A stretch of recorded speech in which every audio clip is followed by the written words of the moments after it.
The Royal Anglians returned to their regimental home in Bury St Edmunds today. Hundreds lined the streets of the town to mark the end of the soldiers' gruelling 6-month tour in Afghanistan. As Kevin Birch reports, it came on the day the government insisted it was giving the armed forces the backing they need.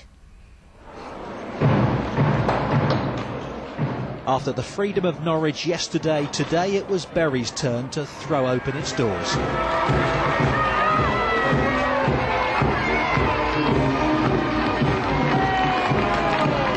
This is where the Anglians, the so-called Vikings, are based. For some, an adopted home. For others, the real thing. Bury is where Regimental Sergeant Major Ian Robinson grew up.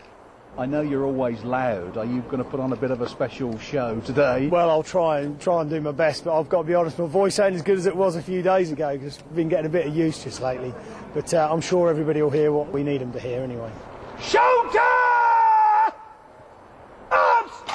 In the crowds, there's fierce pride and frustration too over the support these soldiers get from government. Well, I think it's disgusting, really. I mean, if they're going to want them to fight, they should give them the materials to fight with. They're frightened to spend the money. They want them to do the job, but they won't spend the money. These men deserve the best that this country can give them. The best, honestly. Wading in too, ex-MP and war correspondent Martin Bell, a former corporal in the Suffolk Regiment. He says frontline troops deserve better.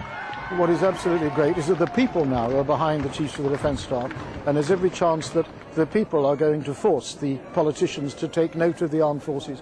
So a day like today is very, very important, not just for the boost we give them, but for the effect it has as well. The government says defence spending has been growing and will continue to do so. And tonight, words of thanks from the present Defence Chief General Sir Richard Dannett. He says this region has shown it understands and appreciates the sacrifices soldiers make, the Royal Anglians in particular. Kevin Birch, BBC Look East in Bury St Edmunds.